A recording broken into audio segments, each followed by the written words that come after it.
Hello po and assalamualaikum and welcome po kayo sa aking YouTube channel at dito sa aking Facebook page. At gusto ko po ipapakilala sa inyo to si Meowie, ang pusang gala. Tama po, nung maliit pa po siya ay pinulot ko po sa o inampun ko sa dami ng pusa dito sa aming lugar sa labas. Siya lang bukod tanging ano ko, parang nagustuhan ko. Yun. So, kinuha ko po siya at babae pusa at tinawag namin dahil meow na meow siya kaya binansagan ko ng Meowie. Meowie, tama? Meowie! At si Meowie po ang kanyang katangian at ugali. Hindi siya po cat friendly. Palaaway po siya. Tama. Ayaw niya ng maraming tao. Nanginginig siya lalo pag may naririnig siyang parang mga motor o mga sasakyan.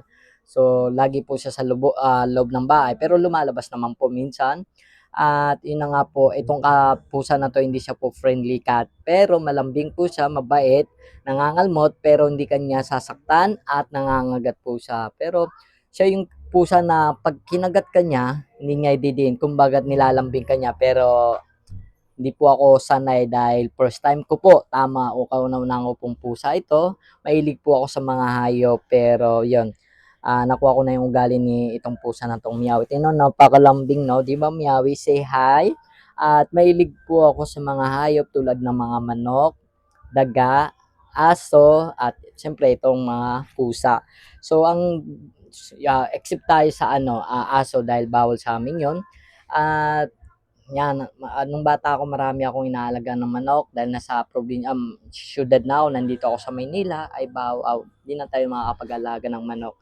Daga, ilang beses na ako nakapag-alaga ng daga, namamatay na lang. At mahirap po talaga mag-alaga ng hayop pag wala ka lagi sa bahay. So ngayon, ito ay kauna-una, first time ko po nang nag-aalaga ng pusa at nahawa po ako dito sa aking pusa dahil madalas po wala siya sa bahay. Ay, madalas wala po ako sa bahay, kaya madalas wala po siyang kasama sa bahay. At ito nga pong pusa na to ay nakakaawa po dahil napakaselan, namimili po siya ng pagkain. Oo, mahilig siya sa mga karne pero hindi ko siya sinasanay ng mga hilaw. So binibilihan ko po siya ng cat food at saka yung nakapack, yon. So itong pusa na to, pag nakakain siya ng cat food ngayon, susunod din niya nakakainin. Ganun ang ugaling pusa na to. Mewi, mukhang galit ka. Gutom ka na ba?